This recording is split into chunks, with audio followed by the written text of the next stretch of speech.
depuis que je côtoie mon frère, il me dit c'est une vérité qu'il travaille et il m'a donné une leçon de verset qu'il me travaille également. Donc, je ne sais pas, je vois que j'ai une demande aussi à côté. Donc, je m'occupe de ce pourquoi. D'où aujourd'hui je me dis comment faire, je les ai bâtis un peu de partout. Et puis j'ai fait évolution par téléphone en même temps. Quelqu'un avait dit qu'avec moi, si tu travailles là, je le bonjour. Après je lui vois, on voit le pasteur. Donc ils sont tellement même dans les endroits que j'ai jamais été. Donc à Vitam, j'ai été, à Onyem, j'ai été, Politique, j'ai été, Guinée équatoriale, Cameroun, j'ai été, et partout là où je suis passé, j'ai laissé les gens dans les églises. Dans les endroits où je suis commencé à vivre. Donc, aujourd'hui, j'ai du mal comment faire. Est-ce qu'il faut refaire tout le tour de ces endroits? Je ne sais pas. Parce que si Dieu m'a donné ce don, je vais utiliser ce don au maximum pour son profit. C'est le modèle. C'est vraiment le modèle. Et là maintenant, je me vois que c'est comme si c'est quelqu'un qui a fini de blesser les gens de partout. Voilà. Et là maintenant, moi, c'est comme si je veux genre me sauver moi seul et leur laisser dans la boue. Donc je me dis, je ne sais comment faire. Un seul cœur avec les milliers d'anges entonneront en l'honneur de son nom ce chant de gloire avec force et louange. À l'agneau de Dieu soit la gloire. À l'agneau de Dieu la victoire.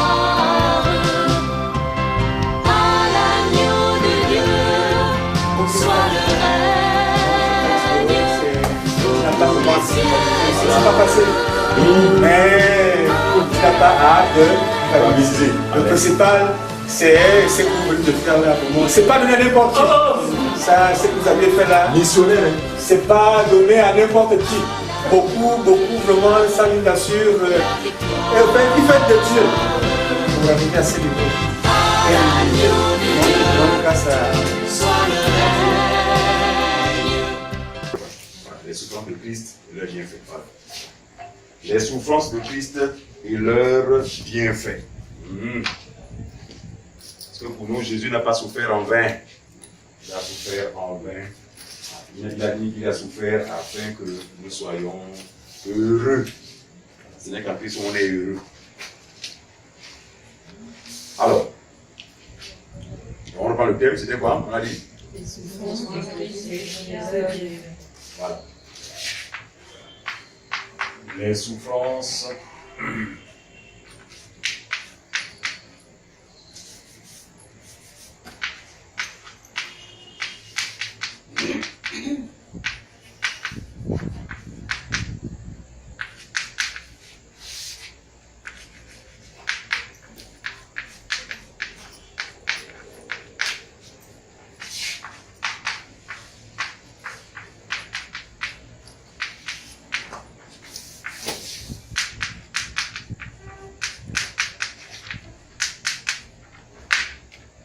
Les souffrances de Christ et leurs bienfaits. 1 Pierre chapitre 1. 1 Pierre chapitre 1. On va lire le verset 10 en descendant. 1 Pierre.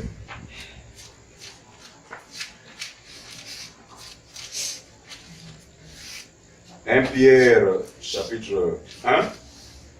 On va lire le verset 10 au verset 11.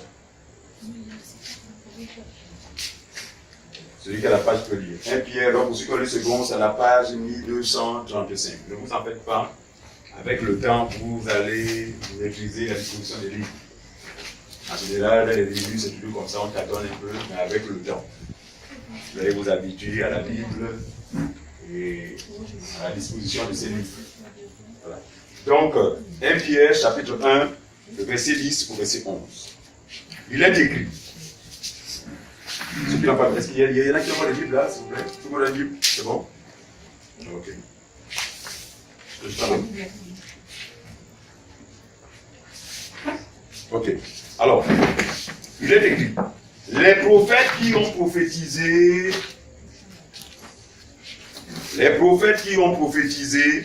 touchant la grâce qui vous était réservée, ont fait de ce salut l'objet de leur recherche et de leur investigation. Verset 11. Voulant sonder l'époque et les circonstances marquées par l'Esprit de Christ qui était en eux et qui attestait d'avance les souffrances de Christ et la gloire dont elle serait suivie. Donc les prophètes, dans leur ensemble, ont annoncé, ont prophétisé touchant Jésus, ont prophétisé parlant de Jésus,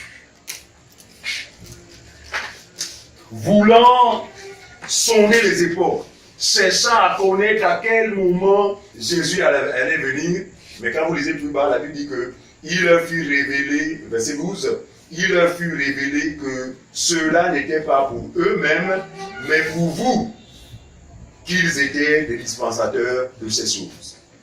Donc ces choses qu'ils avaient annoncées, nous dit la Bible, n'étaient pas réservées pour eux. Ils ont été suscités juste pour parler de Jésus. Pour parler de Jésus pour notre bien, pour nous qui devions croire par la suite. Vous comprenez ça? Donc, le verset 11, voulant sonder les époques et les circonstances marquées par l'Esprit de Christ qui était en eux, et qui attestait d'avance les souffrances de Christ, dont Christ devait souffrir, puis ces souffrances devaient être suivies de quoi? Devaient être suivies d'une gloire. Ce que nous sommes aujourd'hui est le fruit de quoi? De la mort ou encore des souffrances de Jésus. Si Jésus n'avait pas souffert, on ne pouvait être sauvé. Si Jésus n'avait pas souffert jusqu'à mourir, on ne pouvait jouir vraiment des bienfaits qui sont aujourd'hui notre partage. Alors, vous allez voir que lui-même Jésus, après sa résurrection, on y va toujours, Luc chapitre 24, Luc 24, verset 44 à 45, après sa résurrection, il va faire ce bref rappel à ses disciples en leur faisant savoir que, mais en effet, c'est ce qui avait déjà été annoncé, que je devais souffrir. Et donc c'est là Luc 24, 44 à 45.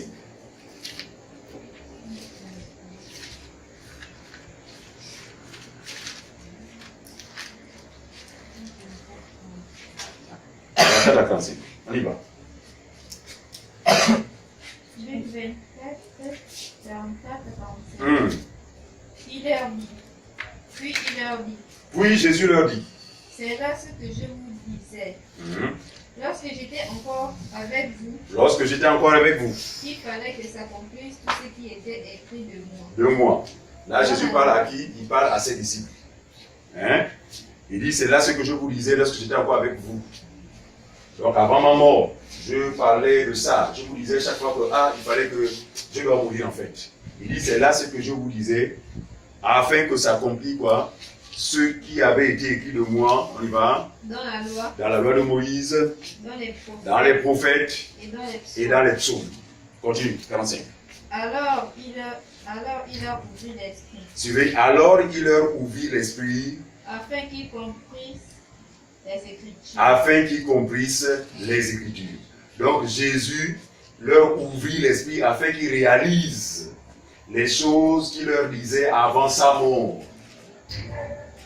Pour que ces choses soient établies désormais dans leur vie. Continue. Violence. Et il leur dit. Ainsi il est écrit que le Christ souffrirait et qu'il ressusciterait et qu'il devait ressusciter des morts le troisième jour. Donc voyez-vous, il rappelle simplement aux disciples que ce qui m'est arrivé n'est pas le fruit du hasard. D'accord, ce sont des événements, n'est-ce pas, prévus par Dieu et annoncé par les saints prophètes de génération en génération. Donc ces choses se sont accomplies en ma personne. Et que ces souffrances sont utiles. Ces souffrances vont tomber sur moi pour votre salut. Parce que si je ne souffre, et si je ne meurs, et si je ne ressuscite, ce n'est pas évident pour vous. Donc, autrement dit, le Dieu Tout-Puissant a souffert tout ce dont il a souffert pour mon salut, ton salut. Est-ce que l'on comprend cela? Alors, de tous les prophètes, ou encore parmi ces prophètes qui ont annoncé ces souffrances, le prophète Ésaïe a été très profond pour annoncer ces souffrances. Alors, dans Actes chapitre 8, vous allez voir que, on va lire Actes chapitre 8, on va voir le verset 26 au verset 35. C'est ici l'expérience de l'eunuque éthiopien qui va se retrouver en train de lire le livre du prophète Ésaïe qui en effet annonçait la mort du Seigneur Jésus-Christ. Il s'est bien fait. On y va. Actes chapitre 8, le verset 26 à 35. Celui qui a la page peut lire. Actes 8, 26 à 35.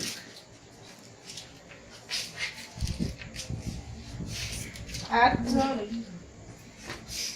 Oui, acte 8, du verset 26 à à 35. 35. C'est à la page 1103. C'est bon. Un ange du Seigneur s'adressant à Philippe lui dit, Et lui dit, lève-toi et va du côté du midi, oui, sur le chemin qui descend à Jérusalem, de Jérusalem à Gaza. C'est lui qui est désert. Au verset 27, il se leva et partit. Oui, Et voici un Éthiopien, un unique ministre de Candace, reine d'Éthiopie, et suzerain et surintendant de tous ses trésors, voilà. venu à Jérusalem pour adorer. Verset 28.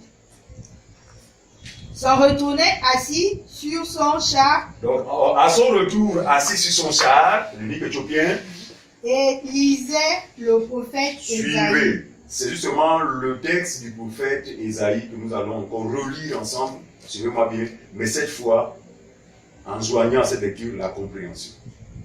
Au verset 29, l'Esprit dit à Philippe, avance et approche-toi de ce char. Avance et approche-toi de ce char. Philippe accourut et entendit l'Éthiopien qui lisait le prophète Ésaïe. Il lui dit, L'unique lisait quel livre? Le livre du prophète Ésaïe. et il lui dit, Et il lui dit, comprends-tu ce que tu lis? arrêtons-nous là. Philippe trouve l'unique éthiopien en train de lire le livre du prophète Ésaïe. Plus précisément le chapitre 51. Et Philippe va poser la question à cet homme en lui disant, est-ce que tu comprends ce que tu lis? Regardez, ce n'est pas anodin. Philippe ne pose pas cette question par hasard. Simplement parce que Philippe, c'est un serviteur de Dieu. Philippe est né de nouveau. Philippe a le Saint-Esprit et il sait que on peut lire les Écritures et ne pas les comprendre. Philippe savait que c'est bien ce qu'il fait, mais ça ne suffit pas. C'est bien de lire la Bible, mais cela ne suffit pas. Dans les églises autrefois, on disait, il faut beaucoup lire la Bible, et Dieu a beaucoup lire la Bible. Oui, c'est bonne chose, mais ce n'est pas... ça ne suffit pas. Il faut la lire et la comprendre.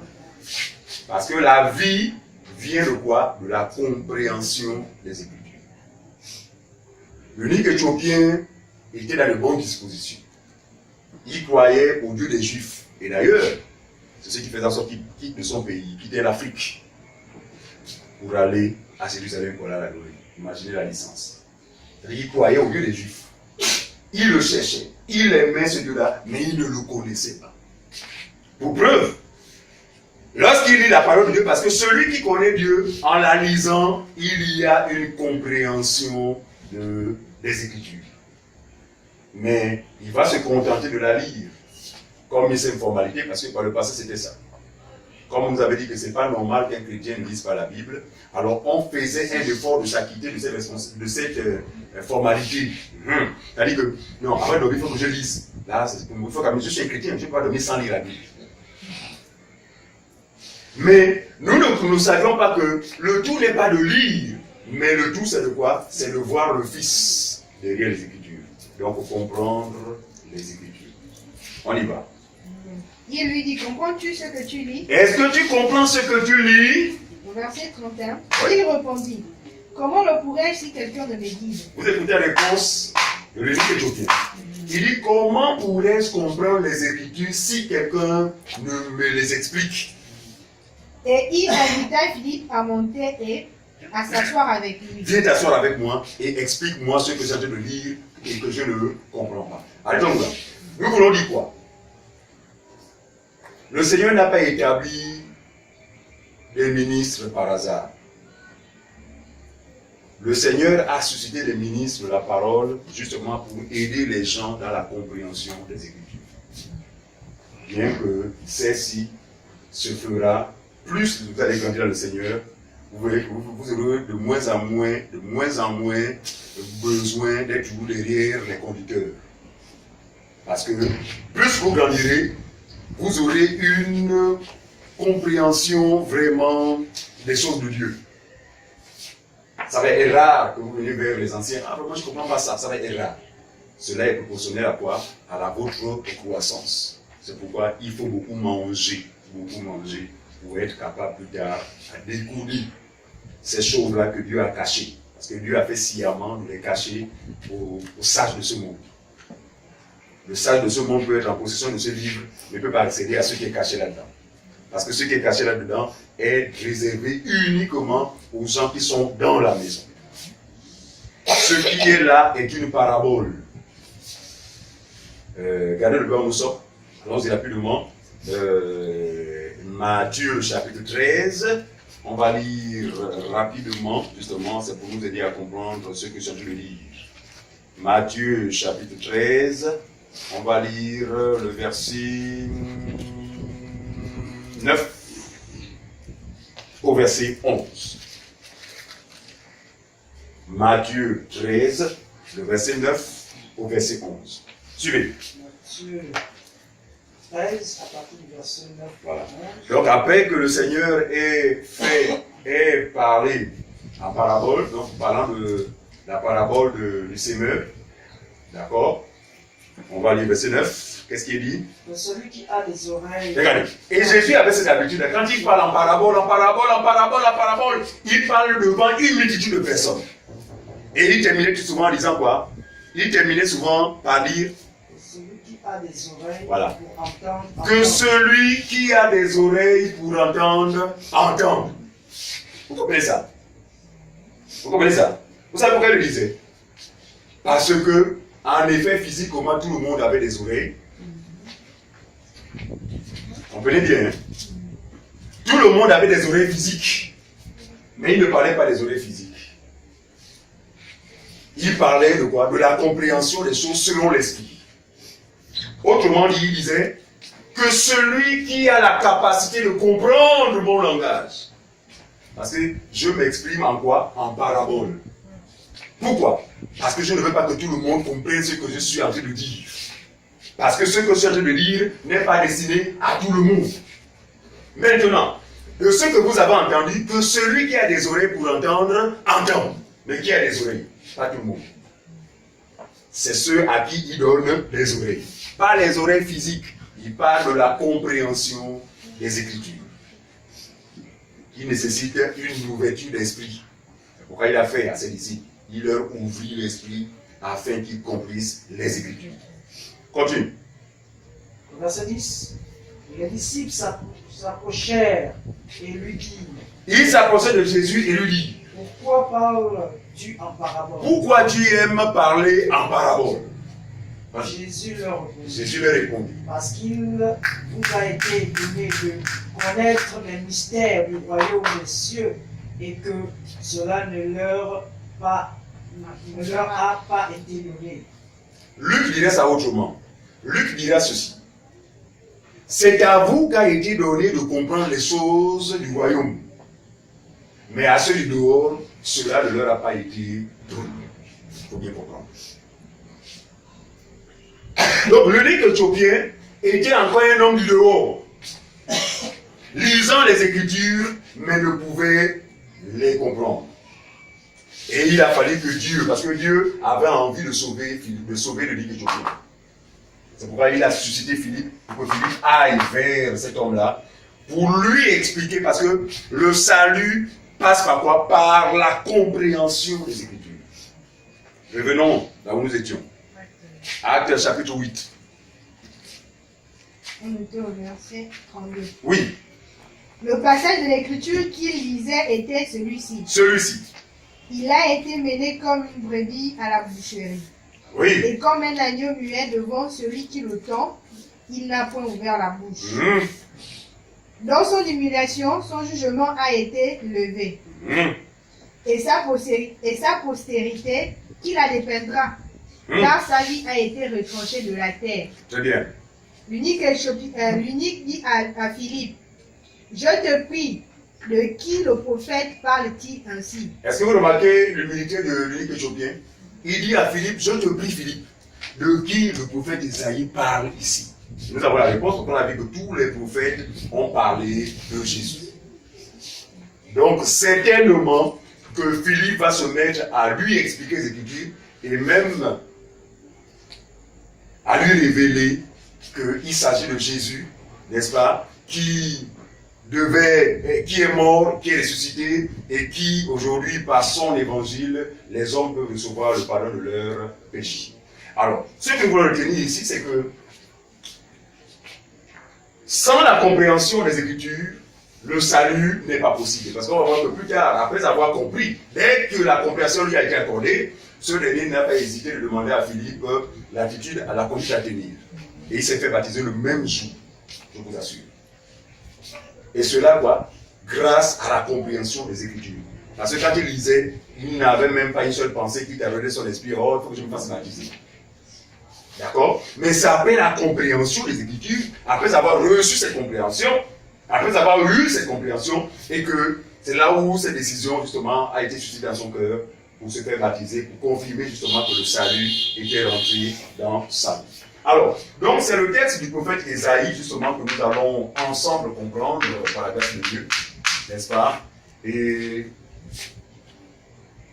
d'ailleurs, un texte qui a annoncé les souffrances de Christ, ces souffrances après lesquelles nous sommes aujourd'hui comblés de toute grâce. Et comme je disais, parce qu'il fallait bien qu'il souffre, il fallait bien qu'il meure, il fallait bien qu'il ressuscite, pour que nous soyons des hommes et des femmes heureux, comblés de sa grâce. Alors, prenons Isaïe chapitre 53. On va lire d'abord Isaïe chapitre 52, on va prendre à partir du verset 13 jusqu'au verset 15. 52, 13 à 15. Isaïe. Isaïe 52, 13 à 15. Il est écrit, voici mon serviteur prospérera. Il dit, voici mon serviteur prospérera. C'est Isaïe qui parle comme ça. Il est en train de prophétiser. Il parle de qui? Il ne parle pas de Dieudonné. Il ne parle pas de Fabrice. Il ne parle pas d'un bishop. Il ne parle pas d'un évêque. Il ne parle pas d'un archevêque. Il ne parle pas d'un pape. Mais il parle de Jésus. C'est Dieu qui parle à lui-même.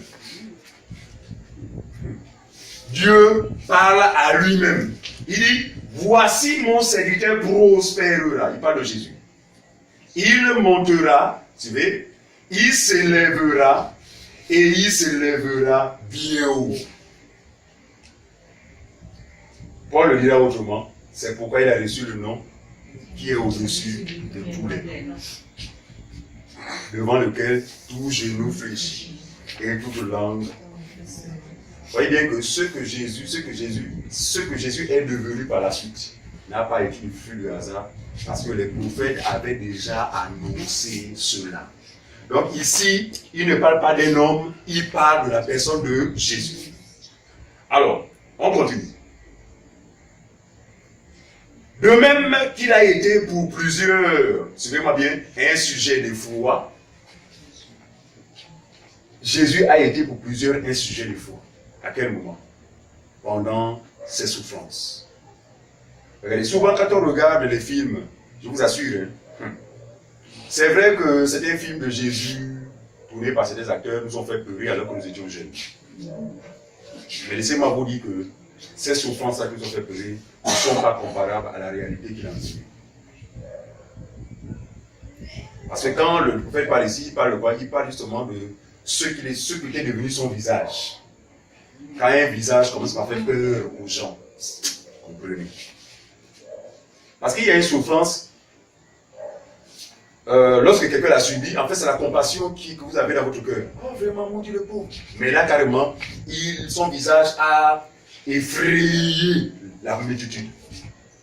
Même la nouvelle version du film de Jésus, qu'on appelle ça la Passion là. Ils ont essayé de vouloir vraiment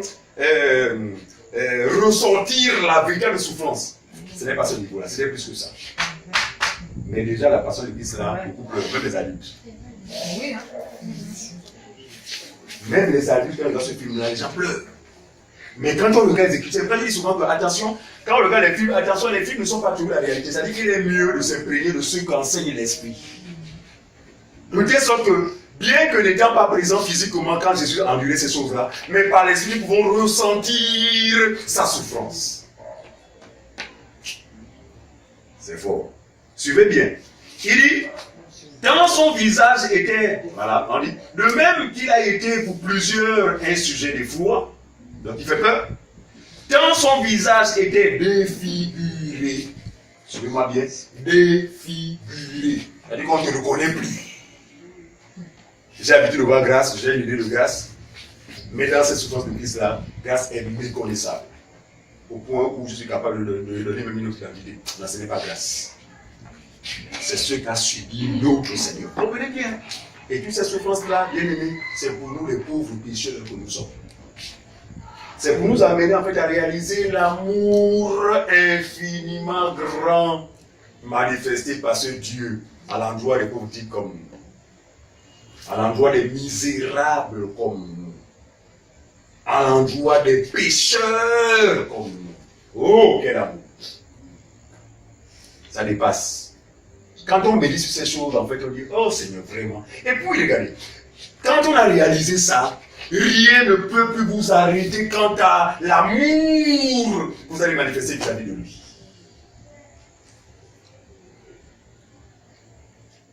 Quand on parlait de l'argent dimanche, pour les étudiants du royaume, ça m'émeut. C'est que on ne comprend pas encore ce que Jésus a fait pour nous. C'est compliqué. C'est pourquoi notre prière, c'est que les élus aient la grâce de comprendre. Quand on a compris, ça va couler. On sera disponible au Seigneur. Nous servirons le Seigneur avec ce qu'on est, avec ce qu'on a, sans se faire prier, sachant ou encore ayant compris les souffrances de notre Seigneur. De même qu'il a été pour plusieurs un sujet de foi, quand son visage était défiguré, dans son aspect différait de celui de tous les fils de l'homme. Suivez-moi bien. Quand un homme souffre, il demeure un homme. C'est-à-dire qu'on peut tout identifier. Un visage amoché, on va tout identifier comme ça. Oui, bien que, mais ça c'est X. Mais regardez le cas de Jésus, je vous assure, la Bible est claire là-dessus. Son aspect était quand même différent de celui des fils de l'homme. C'est-à-dire que de celui des hommes sur la terre. Tellement amoché. Jamais un homme n'a été amoché comme notre Seigneur Jésus-Christ. Dans son aspect différé de celui des fils de l'homme. Verset 15. De même, il sera pour beaucoup de peuples un sujet de joie. Donc, après cette souffrance,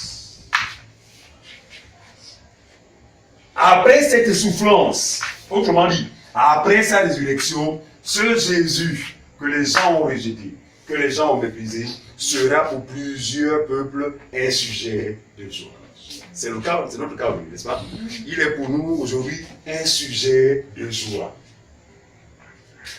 Parce que quand il en est ressorti, quand il est sorti du tombeau, il n'était plus amoché.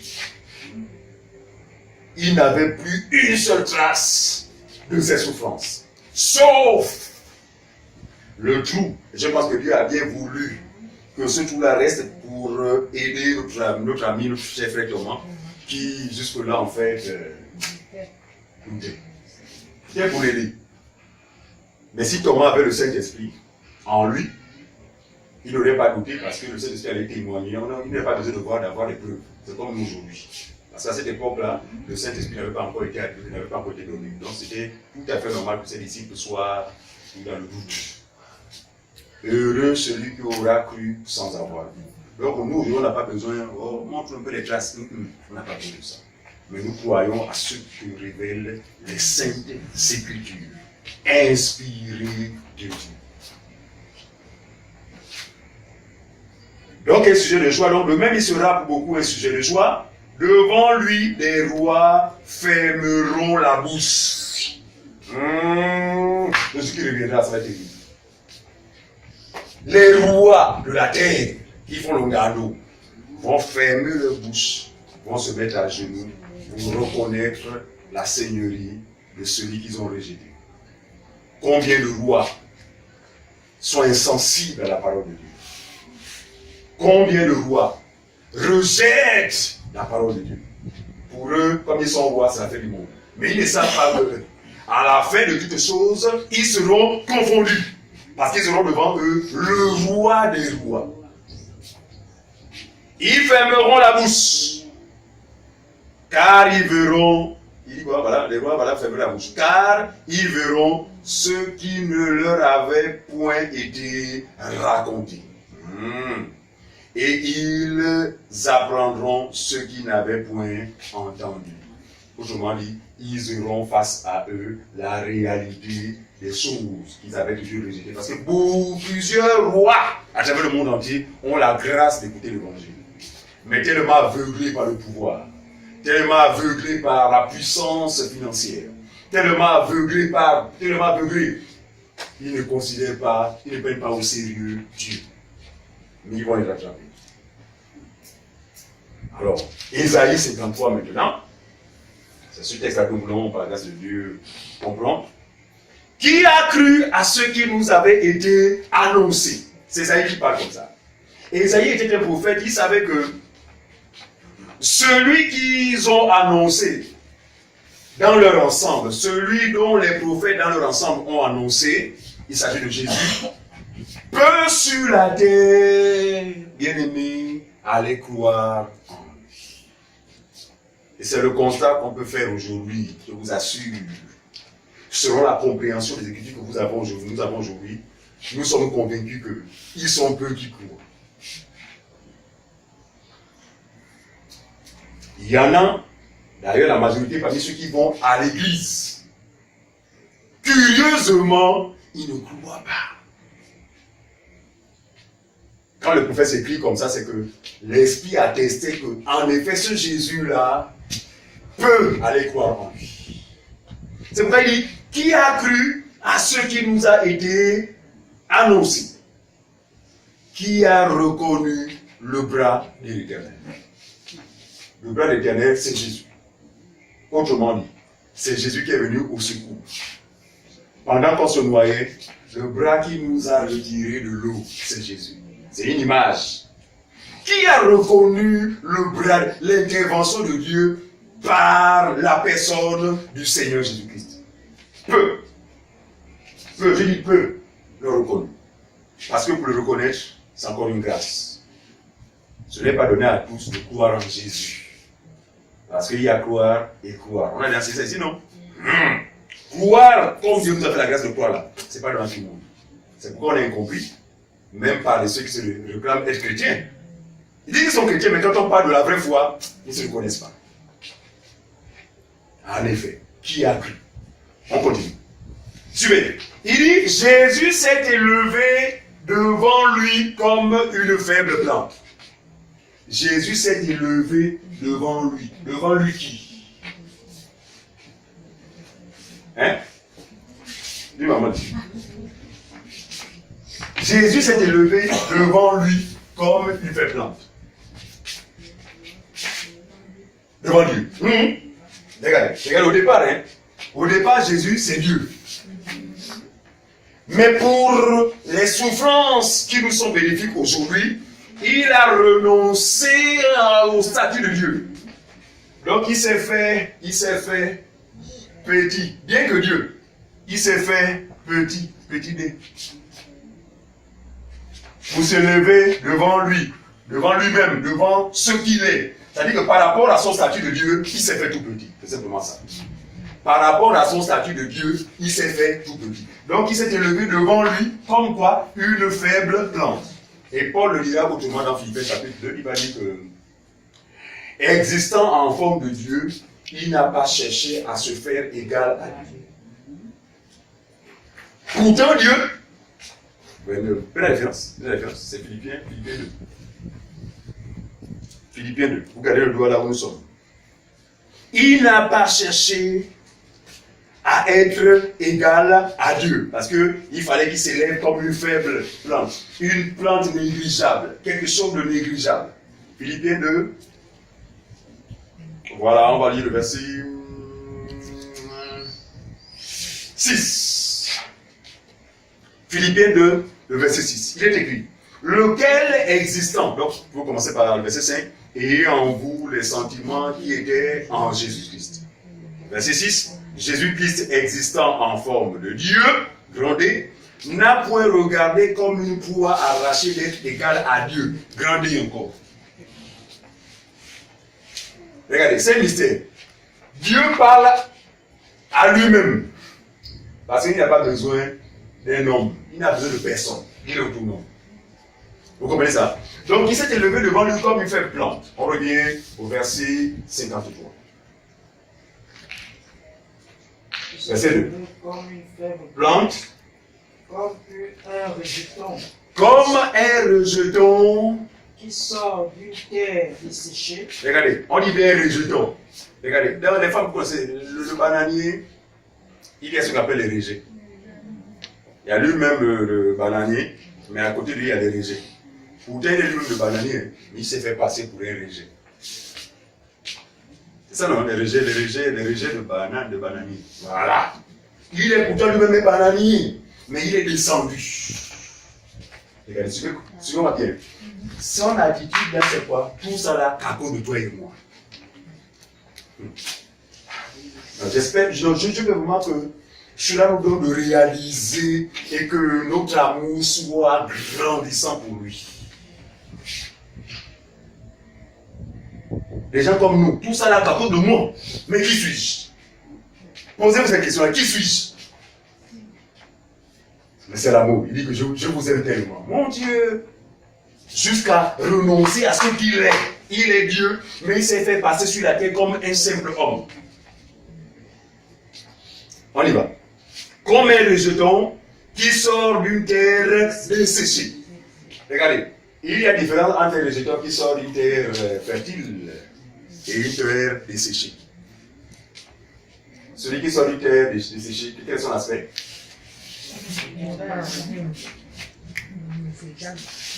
Pas de Jésus, non, je vous assure. Et Philippiens, tu ne dois pas dire que il s'est rendu obéissant jusqu'à la mort de la croix. Non, il est comme un simple homme.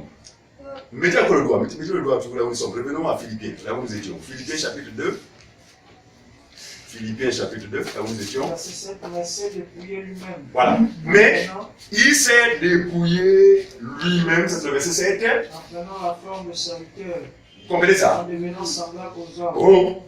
Et ayant paru Comme un simple homme. Arrêtons-nous là. Je reprends encore le verset 7, mon frère. Verset 7, mais s'est dépouillé lui-même. Mais s'est dépouillé lui-même. Lui-même, et lui-même qui? Dieu. Dieu, il a renoncé à son statut de Dieu. Ensuite, En prenant une forme de serviteur. en prenant une forme de serviteur. Un serviteur, c'est un esclave. En devenant un esclave. Esclave de qui? Esclave de la créature. Esclave des péchés. En devenant semblable aux hommes. Oui. Et ayant paru comme un simple homme. Et ayant paru comme un simple homme. La réalité, c'est que Jésus n'était pas un simple homme.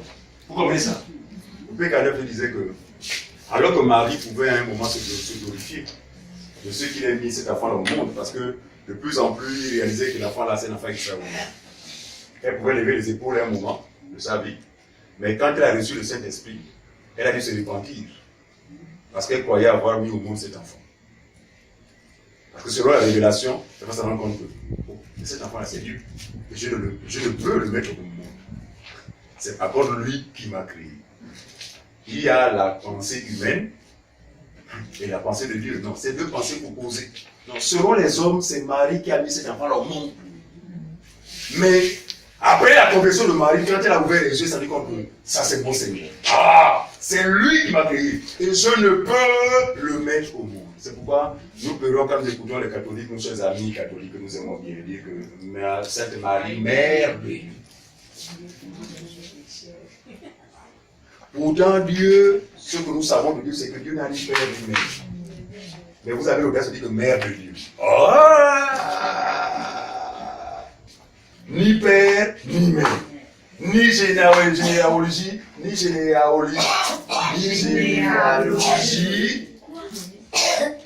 ni commencement, ni fin. Mais nous avons l'audace de dire que Marie, Mère de Dieu. Celui qui priait comme ça, quand il se convertit, il ne peut plus jamais prier. Parce que les yeux s'ouvrent. Vous voyez, en fait, c'est la compréhension qui fait la force du croyant. Non, nous, ce n'est pas la lettre. Dans la lettre, on a dit, oui, Marie, voilà, et donna naissance à un fils. Ça, c'est la lettre. Maintenant, qu'est-ce qui se cache de la lettre? C'est l'inverse. C'est Dieu qui créa Marie. Et d'ailleurs, Jésus est le sauveur de Marie. Parce qu'hier, au PK9, si Jénan se souvient, on a compris que Jésus est né d'une femme née sous la loi. Pour racheter qui? Tous ceux qui étaient sous la loi. Donc Marie. Donc Jésus, c'est le sauveur de Marie. C'est choquant, mais c'est la pure vérité. C'est terrible. C'est compliqué. Non, n'allez pas parler avec les catholiques. C'est le feu. Mais, non, mais en parler quand même, faites-leur comprendre cela, mais avec les mots, avec la manière. Hein. Maman, mais toi aussi, maman, me réfléchis un peu, maman, me regarde un peu. Attends, mais Jésus, c'est Dieu, me regarde. Il se pourrait que Dieu fasse quelque chose. Parce que nous ne pouvons pas non plus nous taire. D'accord? Non. Ok, on y va. Donc on est à... on revient toujours à 53, c'est notre texte de base. On y va. Un jeton qui sort du terre desséché. Suivez. Jésus n'avait ni beauté, ni éclat. Pour attirer ton regard. Et son aspect n'avait rien pour lui plaire. Vous savez pourquoi Dieu a décidé dans cette disposition-là? Parce que Dieu connaît l'homme. Et l'homme, c'est quoi? L'homme aime ce qui frappe à l'œil. Mais regardez vous-même comment les faux pasteurs aujourd'hui l'ont fait frapper sur les églises. Par quoi? À tout ce qui est susceptible d'attirer l'homme. Beaux bâtiments, climatiseurs, pupitres en verre, c'est tout ce que l'homme aime. Mais comme Dieu sait qu'il n'est pas venu pour sauver tout le monde, il a pris un aspect qui ne pouvait pas attirer l'homme. Est-ce que vous comprenez ça? Dieu est venu dans une attitude de faiblesse. Parce que l'homme n'aime pas la faiblesse, l'homme aime ce qui est... Voilà. Mais justement, le salut passe par ce qui est faible, par ce qui est négligeable, par ce qui n'a rien attiré, ce qui n'attire pas le regard, ce qui n'impressionne pas. Chez les hommes, un homme de Dieu, chez les hommes, c'est celui qui a été à l'école théologique. C'est celui qui a été consacré au stade. Celui qui a un habit sacerdotal. Celui sur qui on a versé de l'huile. Celui qui a un gros crucifix. Ça, c'est l'homme. Mais là, Dieu vient confondre ça. Il dit non, pour moi, l'homme de Dieu, ce n'est pas celui-là. L'homme de Dieu, c'est celui en qui je dépose ma grâce. C'est celui en qui je mets ma capacité. Qui qu'il soit pour l'homme, ce n'est pas mon problème. Qu'il ne sache pas parler français, ce n'est pas mon problème encore. Qu'il soit mince, c'est pas mon problème. Qu'il soit pauvre, selon les hommes, ce n'est pas mon problème. Mais ce qui m'importe en lui, c'est quoi? C'est ce que j'ai déposé en lui. Parce que ce que j'ai déposé en lui, grâce à ce qu'il a déposé en lui, il sera capable d'aider le plus grand nombre à ouvrir les yeux. Or, la pensée du monde, non, ils ont tout ce qu'il y a comme artifice, sauf le nom de Dieu. D'où leur incapacité à sauver les gens ou encore à conduire les gens sur le droit chemin. Mais au contraire, ils sont parmi ceux qui les dirigent tout droit vers la fosse. Comme nous avons l'habitude de dire, l'homme de Dieu, on n'est pas pasteur par son titre, par un titre. Ce n'est pas le titre qui fait de nous des pasteurs. Mais c'est le don en nous qui fait de nous des pasteurs. C'est pour ça que ceux qui comprennent les choses de cette manière-là ne vont jamais chercher à s'arranger des titres. Oh, moi, écoutez, appelez-moi désormais maintenant le pasteur. Que vous appelez des données ou des ou quoi, c'est pas notre problème. Ce qui est important, c'est que je sois conscient de la capacité qui est déposée en moi pour le salut du plus grand nombre. Telle est la pensée qui anime tous les serviteurs, les vrais serviteurs à travers le monde. C'est pourquoi les années vont passer, vous ne nous verrez jamais avec des robes noires. Avec des chapeaux, vous ne nous verrez jamais avec des trucs. Jamais. Les années vont passer, ça va nous parler. Aujourd'hui, plusieurs sont coincés. Il faut toujours être en place, même quand il fait chaud. Même quand il fait chaud. Un type comme qui transpire beaucoup comme ça, là, imaginez. Il veste. Pourquoi? Parce que je suis ministre. Ouais, ministre, moi je suis quand même ministre de Dieu. Ils veulent copier les ministres du monde. Le ministre du monde là-bas, il a un bureau climatisé. C'est compliqué. Donc, aucun serviteur ne peut faire autrement que ce que le maître a fait. Pourtant Dieu, mais il a fait les choses dans une simplicité absolue. Simplicité, simplicité. Il dit, ayez en vous les sentiments qui étaient en Jésus-Christ. Donc celui qui est en Jésus ne sera aussi simple comme le maître. Parce que le maître, le serviteur ne peut jamais être plus grand que le maître. Si le maître a été simple, le serviteur le sera obligatoirement. Très bien. On y va. Verset 9, 9. verset 3. Oui. Mépriser et abandonner. Mépriser et abandonner des hommes. En effet, à cause de son aspect, n'ayant rien pour attirer les regards, quand il est venu sur la terre, notamment au milieu de ses frères les Juifs, il a été méprisé et abandonné. Mais ce qu'ils ignoraient, c'est que celui qui méprisait et qu'ils abandonnaient, c'était celui que Dieu avait envoyé pour les sauver. On continue. Homme de douleur. Homme de douleur. Et habitué à la souffrance. Habitué à la souffrance. Regardez, même avant les souffrances de sa crucifixion, Jésus a souffert. Avant que l'on regarde sur lui, il a été traité de tout. Démoniaque, possédé, Belzébul. Non, on a tout dit sur lui, sans compter les accusations. Homme de douleur, en fait, habitué à ça. En fait, il était préparé à endurer toutes ses souffrances. Quand bien même sa chair à un moment pouvait l'amener à faire des demi-tours. Vous vous souvenez? C'était à quelle circonstance? Il dit à Dieu, Père, éloigne de moi cette coupe. Vous vous souvenez, non? À Gethsémani. C'est-à-dire qu'à un moment, il a la révélation de ce qui va endurer. Et puis la chair commence à réagir pour dire non, c'est tout fort, tu ne pourras pas supporter ça. Mais il ne savait pas selon le plan de Dieu, il devait obligatoirement subir cela.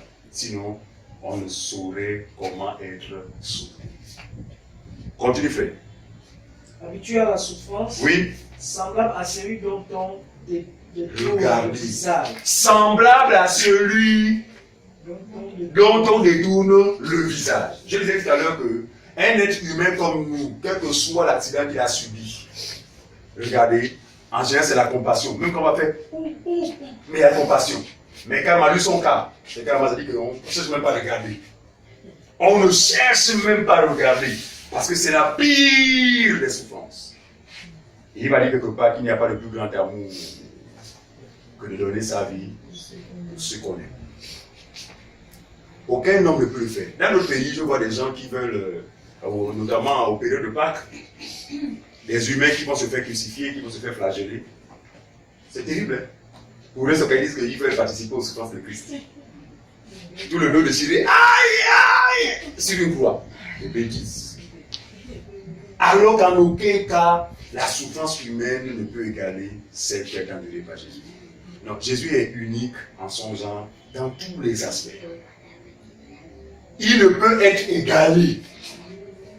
Et les souffrances que nous avons endurées à partager avec lui, ce n'est pas d'aller sur la croix.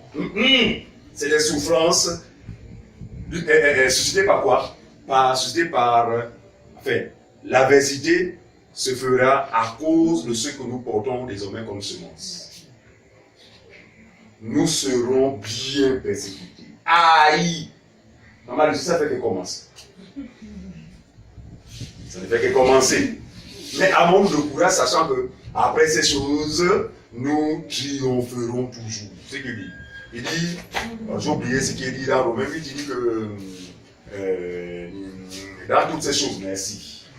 Dans toutes ces choses, dans toutes ces souffrances, nous sommes plus que nous. C'est pourquoi je loue Dieu pour la vie normale aussi, qui miraculeusement ne se reconnaît plus parce que pour la première fois elle s'était. Habituellement, c'est l'essence et les allumettes. Boum! Réaction.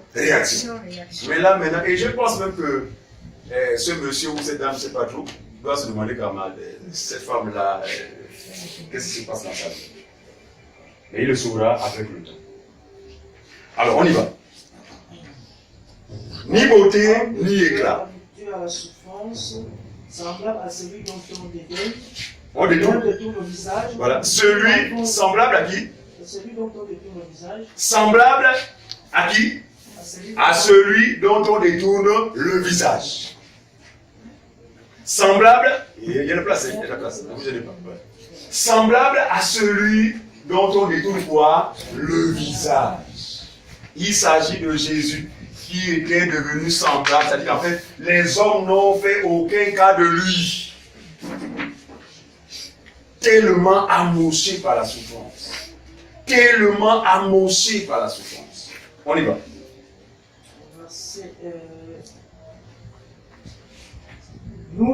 Nous l'avons dédaigné. Oui. Nous avons fait de lui aucun cas. Oui. Nous n'avons fait de lui aucun cas. Ici, il s'agit des hommes. L'attitude des hommes vis-à-vis du Seigneur Jésus-Christ. Hein, d'accord? Pendant les souffrances qu'il a endurées, les gens ont fait de lui aucun cas. Cependant, tu as quel verset? Verset 4. Donc nous sommes à Ésaïe, pour ceux qui sont arrivés, donc Ésaïe chapitre 53, hein, verset 4. Cependant, ce sont nos souffrances. Cependant, suivez, pendant qu'il subissait tout cela, ce qui se passait, c'est que quoi? Ce sont nos souffrances qu'il a portées. C'est de nos douleurs qu'il s'est chargé. C'est de nos douleurs qu'il s'est chargé. Et nous l'avons considéré comme puni. Par ignorance, suivez-moi bien, par ignorance, l'homme l'a considéré comme puni. C'est bon, ça l'apprendra. Mais ne sachant pas que ces souffrances-là, c'est pour nous accorder du repos. C'est pour nous soulager. C'est pour nous guérir. Parce que l'homme, après le péché d'Adam et Ève dans le jardin, s'est retrouvé frappé de plusieurs maux. La malédiction, la mort spirituelle, tous les fléaux. Mais les souffrances du Seigneur Jésus-Christ, c'était comme pour endurer cela à notre place, afin que celui qui croit en lui se retrouve soulagé. Mais nous l'avons considéré comme puni, frappé de Dieu. Pour nous, c'est-à-dire que là, non, là c'est Dieu qui le frappe. Et quelle a été l'attitude des pharisiens? Les pharisiens se sont dit que non, il nous a tellement énervé, l'homme-là. Il nous a tellement fait opposition. Non, mais notre Dieu est grand, parce que c'est Dieu qui le punit là. Ce que les docteurs de la loi, les religieux pouvaient se dire, mais il n'en était rien. C'était simplement un acte d'amour. On continue. Puni, frappé de Dieu et humilié. Suivez. Donc il dit, cependant, ce sont nos souffrances qu'il a portées, c'est de nos douleurs qu'il s'est chargé, et nous l'avons considéré comme puni, frappé de Dieu et humilié. Comprenons cela dans Matthieu chapitre 8, le verset 14 à 17. Que veut dire ce passage, donc le verset 4? Matthieu chapitre 53, le verset 4. Le verset 4. Matthieu 8, autant pour moi. Matthieu 8, 14 à 17. Matthieu chapitre 8, 14 à 17. Comprenons le sens de « Cependant, ce sont nos souffrances qu'il a portées. C'est de nos douleurs qu'il s'est chargé. Et nous l'avons considéré comme puni, frappé de Dieu et humilié. » Cela veut dire quoi? Matthieu chapitre 8, verset 14 à 17. Jésus se rendit ensuite à la maison de Pierre, Jésus se rendit à la maison de Pierre. dont il vit la belle-mère couchée ayant la fièvre. Et il trouva la belle-mère de Pierre malade, souffrant de quoi? De la fièvre. Suivez. Il toucha sa main, Il toucha la main de la belle-mère de Pierre. et la fièvre la quitta. Et la fièvre quitta la belle-mère. Puis elle se leva et le servit. Et la belle-mère quitta son lit et servit Jésus. Ce qui est écrit, suivez. Le soir, on amena auprès de Jésus plusieurs démoniaques. Vous comprenez ça? Le même soir, on amena auprès de Jésus plusieurs démoniaques, donc des gens possédés par les démons. Ensuite, Il chassa les esprits par sa parole, et il suivez, hein? guérit tous les Il malades. chassa les esprits par sa parole. C'est écrit comme ça. Et il guérit Non, tous les malades. attends, ma soeur. Il chassa les esprits par sa parole. Mais comment aujourd'hui les gens prétendent chasser les esprits? Avec les huiles, les eaux, l'essence, le sel. Faut bien lire, hein? Jésus chassa les esprits par sa parole. Jésus n'a pas utilisé des moyens humains, comme ça se passe aujourd'hui. Oh, pour être délivré, il faut amener la terre de ton terrain. Ce sont des gangas qui s'ignorent. Oh, pour être délivré, il faut enlever, amener les ongles. Comme au village là-bas. Il chassa les esprits par sa parole. Et vous comprenez que la position qui est la nôtre en tant qu'enfant de Dieu, qu'est-ce qui fait notre force, c'est quoi? C'est le fait de nous appuyer sur sa parole. Parce que contre sa parole, aucun démon ne peut résister. C'est pourquoi nous sommes inaccessibles désormais. Pourquoi? Parce que nous sommes devenus parole. En fait, c'est la parole qui nous a engendrés. Nous avons maintenant la même nature que la parole, par conséquent, les démons ne peuvent plus nous toucher. Or, eux, ils sont touchés, pourquoi? Parce qu'ils ne connaissent pas la vérité et utilisent d'autres moyens pour affronter les démons. Suivez-moi bien. Même quand vous allez entendre, la personne tombe. Il n'est pas comme ça. C'est la parole de la vérité. Suivez-moi bien. Ça, c'est un cinéma que Satan organise. Envie de faire quoi? Envie de séduire. Parce que lui, son but, c'est quoi? C'est séduire, tromper les gens. Alors, pour eux, ils sont persuadés que non, voilà, elle est délivrée. Il n'y a pas de délivrance là. Ça ne se passe pas comme ça. Mais Satan le fait juste pour que vous vous mainteniez dans cette façon de penser. Tout en s'assurant que vous êtes séduits. Les démons sortent dans la vie d'un homme sur la base de la parole de Dieu. Celui qui prie pour la personne doit être lui-même parole. Il ordonnera à ces démons de sortir au nom de la parole, sur la base de la parole telle qu'elle a été enseignée. Pire encore, oh, qui es-tu? Explique-nous bien. Vous connaissez cette pratique dans les églises, notamment chez les... Ils sont nombreux, on va pas citer leur nom. Oh, qui es-tu? Voilà. Oh, qui es-tu? Oh, c'est moi! C'est toi qui? Son mari. Alors que comme c'est mon neveu, parce qu'aujourd'hui c'est ma chance d'être un oncle ou d'être un grand-père. C'est ma chance. Ensuite, l'oncle c'est celui qui mange. Le grand-père c'est la grand-mère. Oh, c'est moi, désolé. Mais qui est-il pour lui? Oh, je suis son oncle. Qu'est-ce que tu fais dans son corps? Oh, c'est pour l'empêcher qui ne se marie pas, qui ne trouve pas le travail. Et tout cela est fait et c'est enregistré, sûrement bien. C'est enregistré. Je dis avec une nouvelle technologie, tout est enregistré. Et quand la personne sort de cette hypnose, qu'est-ce qui s'est passé même là? On fait juste le beaucoup là. Non, parle pas trop, écoute seulement toi-même. Oh, c'est toi qui me fais ça. Alors que maman manger mon nom, pour me fait ça. Oh, c'est nous vraiment. Regardez la haine qui va commencer à monter le cœur du Seigneur. Et Satan sera heureux parce qu'il aura réussi à accomplir ses desseins. Parce qu'il est venu dans le monde pour faire quoi? Pour diviser et corriger. Mais les faux serviteurs, comme ils sont dans l'ignorance, pour eux, c'est les démons. Oui, ce sont les démons, mais qui vous séduisent juste pour assister à quoi? Aux déchirures dans les familles. Je vous assure, il y a quelques années, ce sont les gangas qui déchiraient les familles. Ça, je le connais, ça, parce que moi, dans nos villages. Ils ont causé énormément de dégâts dans les familles. Mais depuis un temps, ces gangas n'ayant plus les clients, parce que les églises ont passé leur temps à leur dénoncer, les mêmes gangas ont quitté les villages, sont venus à l'Église. Dans les capitales provinciales, je viens, d'accord, se sont achetés quelques vestes, se sont achetés des bibles, se sont achetés, je dis quoi, voilà. Ils ont escroqué des mamans pour leur donner des hangars pour en faire des églises, mais tout en continuant à exercer leur métier. Aujourd'hui, ce sont eux qui divisent les familles. Pourquoi? Parce qu'ils n'ont pas la parole nécessaire, la parole qu'il faut pour chasser les démons, mais ils utilisent d'autres moyens par lesquels le diable profite pour les séduire. C'est compliqué. Continuons notre lecture. C'est compliqué. Alors, donc, on est où? Matthieu, chapitre 8, à partir du verset 17. Oui. Afin que s'accomplisse ce qui avait été Donc, on a maintenant ce jour-là, donc, vers Jésus qui? Les démoniaques.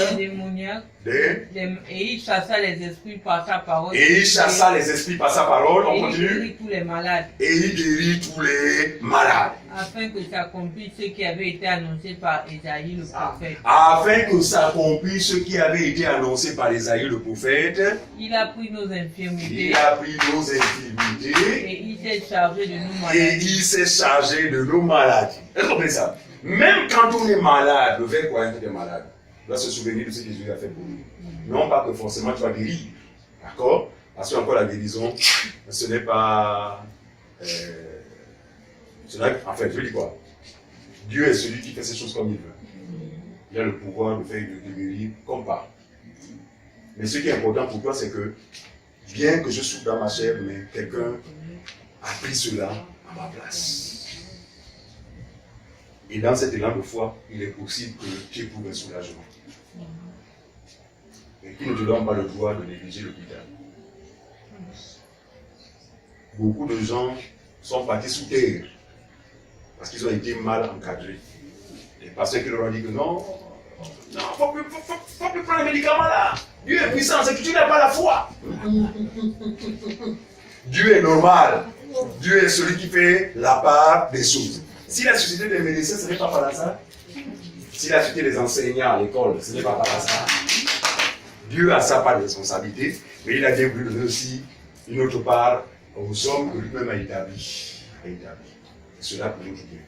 Donc on est malade, on prend les médicaments normalement, mais sur le bien, comme j'ai l'habitude de dire, on ne place pas sa confiance sur les médicaments, sur le bien, parce que le médicament soigne, mais la guérison vient.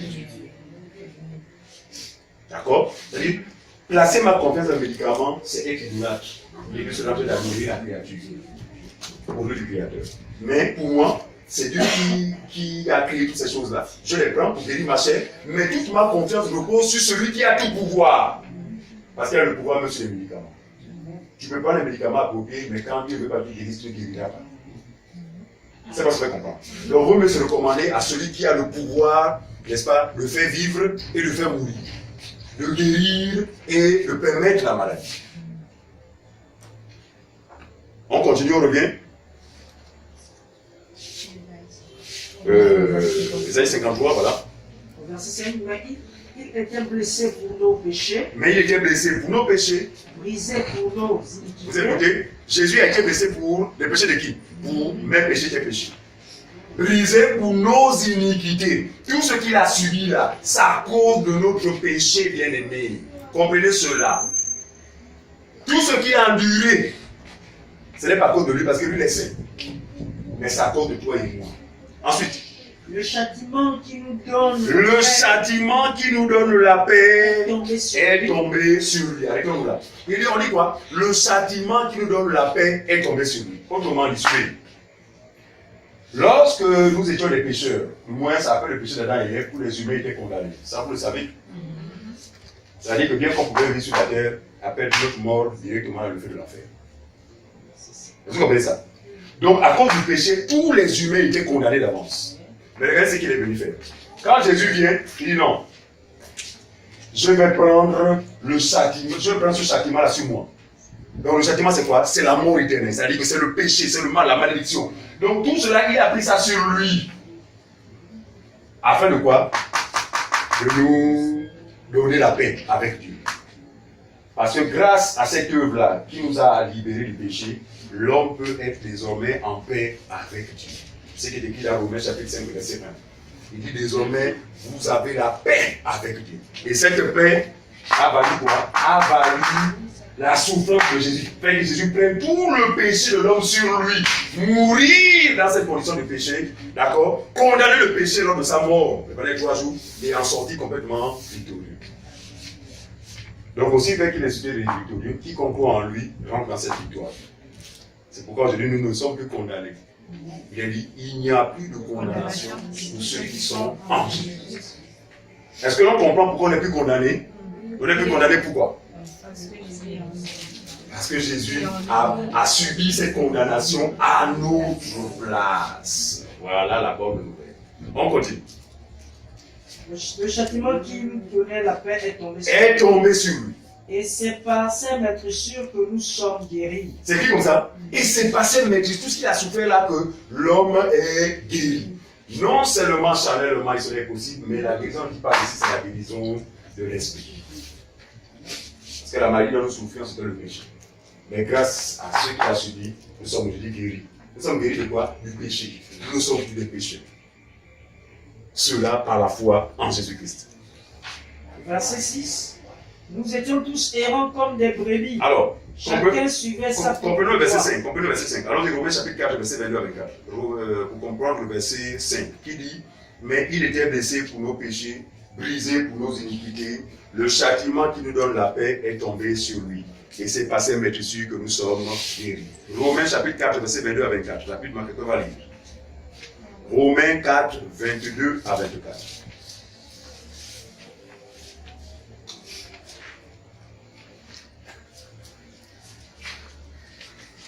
Romains chapitre 4, à partir du verset 22 à 24. C'est pour cela, lui fut imputé à justice. Donc on parle d'Abraham. C'est pourquoi la foi d'Abraham lui fut imputée à justice. On continue. Mais ce n'est pas à cause de lui seul qui a été écrit que cela lui fut imputé. Vous comprenez ça? Donc si Abraham a été justifié par la foi, Paul nous dit que ce n'est pas seulement Abraham qui doit jouir de ce privilège. C'est encore à cause de nous. C'est encore à cause de nous. À qui cela sera imputé? Vous comprenez ça? À nous qui croyons en celui qui a ressuscité des morts, Jésus, notre Seigneur, lequel a été livré pour nos offenses. Lequel a été livré pour nos offenses. Et est ressuscité pour notre justification. Est-ce que vous comprenez ça? Lequel a été livré pour nos péchés et a ressuscité pour notre justification. Donc, après avoir accompli cela, aujourd'hui, il a le pouvoir de justifier l'impie, de justifier le pécheur. C'est pourquoi nous sommes justifiés. Mais qui étions-nous au départ? Nous étions au départ des pécheurs, mais justifiés par sa grâce. Est-ce que tout le monde comprend? Romains chapitre 15, verset 18. Romains 15, 13. Romains 15, 3.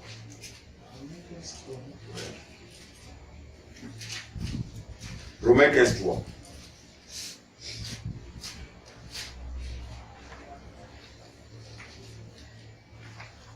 Romains 15, 3. Rapidement, quelqu'un qui a la page peut lire.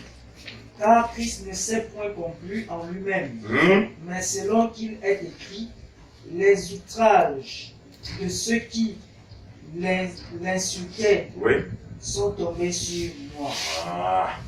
Selon qu'il est écrit, les outrages de ceux qui l'insultaient sont tombés sur moi. Le verset 6, il nous dit, on revient dans Isaïe 53, il dit, nous étions tous errants comme des brebis. Tous.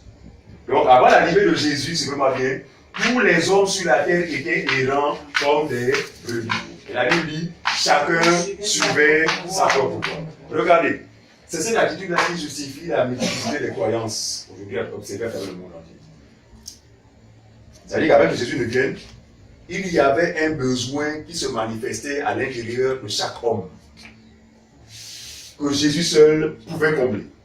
Mais comme nous ne le connaissions pas, chacun pour sa part cherchait à combler ce besoin-là par des croyances autres. D'où l'existence de Mumiri, d'où l'existence de Wiki, d'où l'existence de la rose-croix, de la franc-maçonnerie. C'est-à-dire qu'en fait, c'est cette soif-là, n'est-ce pas, qui se manifestait, mais ne sachant comment la combler, chacun de nous s'est trouvé une croyance. Est-ce que vous comprenez ça? Donc, avant que Jésus vienne dans la vie d'un homme, forcément, l'homme, cet homme croit à quelque chose, ou est dans une croyance autre que celle de Jésus. Maintenant, quand il vient se révéler à un homme, en général, pas en général, normalement, on renonce aux croyances qui étaient les nôtres par le passé. C'est ce que prenons Actes chapitre 14, ce qui dit ici, Actes chapitre 14, mais quelle heure s'il vous plaît? 20h. Ok, il est 20h. On va peut-être terminer, on va continuer la semaine prochaine. Donc, Actes chapitre 14, verset 16 à 17.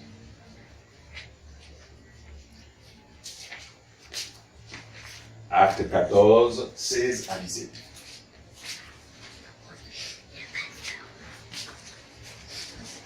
Acte chapitre 14, versets 16 à 17. Ce Dieu dans les âges passés, a laissé toutes les nations suivre leur propre voie. Vous comprenez ça? Il dit, avant que Jésus n'arrive pour apporter la lumière dans le monde, Dieu a laissé toutes les nations, chacune d'elles, suivre sa propre voie. D'accord? Donc, certains ont fait du caillou leur Dieu, d'autres ont fait du serpent leur Dieu, d'autres ont fait des rivières leur Dieu. Bref, l'homme s'est retrouvé dans une débauche spirituelle vraiment inqualifiable. Suis.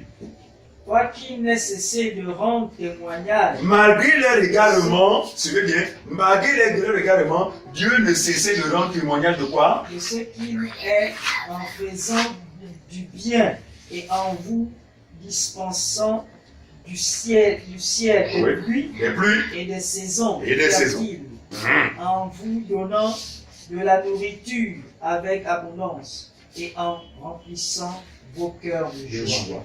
C'est-à-dire que malgré notre égarement, Dieu n'a pas manqué de nous faire du bien en répondant à nos besoins. Pourquoi? Parce qu'il avait en vue de se révéler à nous un jour. Parce qu'il avait compris que notre égarement était lié à quoi? Était lié simplement à notre séparation vis-à-vis de lui à cause du péché d'Adam et Ève. C'est ce qu'on appelle ça. Donc voilà un peu, on va compter sur les dernières parce que nous tenons à respecter le temps. Voilà un petit peu, du moins dans un premier temps, que nous comprenions que les souffrances endurées par le Seigneur Jésus-Christ n'ont pas été le fruit du hasard, mais c'était des souffrances qui avaient été annoncées par les prophètes. Et que ces souffrances, il les a subies pour notre bien. D'où l'intérêt pour nous de croire en lui. La Bible dit ceci, il n'y a pas de salut en aucun autre. Il ne faut pas se leurrer.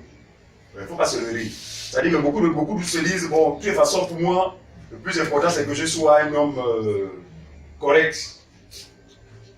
Je ne fasse pas du mal à mon prochain. Et le jour où je vais mourir, je sais que je vais aller au ciel. Ça ne se passe pas comme ça. Le ciel, on n'y va que par la personne du Seigneur Jésus-Christ. Il ne faut pas se leurrer. Il dit, je suis le chemin, l'unique. Personne ne peut aller vers Dieu sans passer par moi. Et ce n'est que l'évangile véritable qui peut amener un homme à retrouver ce chemin. Je pense que la grâce nous a été accordée de trouver ce chemin, d'accord, qui n'est rien d'autre que la personne de Jésus-Christ. Voilà. Et c'est par la foi qu'on y accède. On n'accède à ce chemin que par la foi. Mais la foi à quoi? La foi à ce que la parole de Dieu enseigne. Pour ne pas dire long, j'ai échangé avec mon neveu longtemps sur WhatsApp, qui, pourtant, il n'est pas encore vraiment dans le Seigneur, il n'est pas encore dans le Seigneur, mais il pouvait constater en effet les dérives qui ont lieu dans les églises, l'escroquerie, le marchandage, toutes ces choses-là. Mais, par manque d'information, il peut peut-être penser que c'est Dieu qui recommande ces choses. Mais s'ils persévèrent dans l'enseignement, ils ne seront pas bien comme eux. Les gens ont choisi de faire leur propre volonté au détriment de ce que la Bible enseigne. Donc, les vrais croyants, eux, ne feront pas comme eux, mais ils vont rester fidèles à ce que la Bible enseigne. Et c'est l'exhortation que je donne à mon neveu, ici présent, pour dire qu'il n'y a pas d'autre solution si ce n'est de faire quoi? Si ce n'est de te faire enseigner conformément à ce que la Bible elle-même enseigne. Et on va bien compte Si un homme ne naît de nouveau, il ne peut voir le royaume de Dieu. Si un homme ne naît d'eau et d'esprit, il ne peut entrer dans le